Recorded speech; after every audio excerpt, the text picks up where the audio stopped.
नमस्कार, मी पंजाब डक.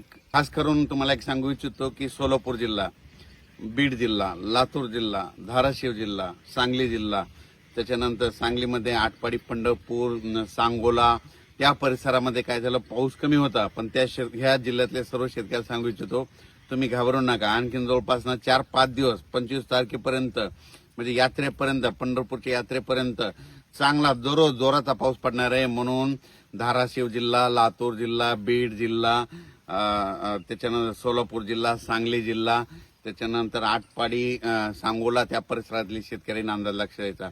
बारामतीकडे देखील चांगला पाऊस पडणार आहे, फलटणकडे देखील चांगला पडणार आहे, म्हणून हा अंदाज त्या शेतकऱ्यांनी देखील लक्ष द्यायचा.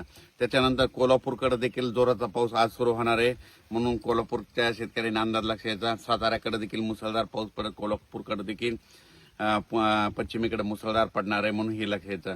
म्हणजे सांगायचं झालं तर रत्नागिरीपासून तर पालघरपर्यंत त्या संपूर्ण घाटमाथ्यावर आजपासून जवळपास 5 दिवस चांगला जोराचा पाऊस पडणार आहे, म्हणून हा अंदाज लक्ष द्यायचा. पुण्याकडे देखील आज जोरात पावसाला सुरुवात होणार आहे, मुंबईला देखील जोरात पाऊस पडणार आहे ह्या 5 दिवसामध्ये, म्हणून हे मुंबईकरांनी अंदाज लक्ष द्यायचा. नाशिकला, त्र्यंबकेश्वर त्यांनी देखील अंदाज लक्ष द्यायचा. मराठवाड्यात देखील आज दुपार, आता तर सध्या मराठवाड्यामध्ये परभणी जिल्ह्यामध्ये पाऊस चालू आहे.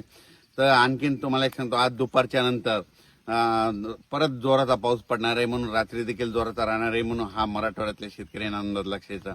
मराठवाड्यामध्ये जिल्ह्यामध्ये सांगायचं झालं तर हिंगोली जिल्हा, नांदेड जिल्हा, परभणी जिल्हा, जालना जिल्हा, संभाजीनगर, धाराशिव आणि लातूर या जिल्ह्यातल्या, मराठवाड्यातल्या सर्व जिल्ह्याला सांगतो की तुम्ही म्हणजे ह्या 25 तारखेपर्यंत चांगला जोराचा पाऊस पडणार आहे, म्हणून अंदाज सर्व शेतकऱ्यांना लक्ष द्यायचा.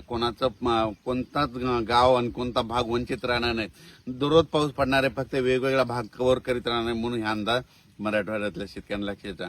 विदर्भ 6-5-11 जिल्ह्यामध्ये, वर्धा जिल्हा झालं, नागपूर जिल्हा झालं, भंडारा जिल्हा झालं, यवतमाळ झालं, तर अकोला, अमरावती, बुलढाणा तिकडे देखील त्या 11 जिल्ह्यामध्ये, गडचिरोली, चंद्रपूर तिकडे देखील म्हणजे 25 तारखेपर्यंत दररोज वेगवेगळ्या भागात चांगला जोराचा पाऊस पडणार आहे, म्हणून हा अंदाज त्यांनी देखील लक्षात द्यायचा.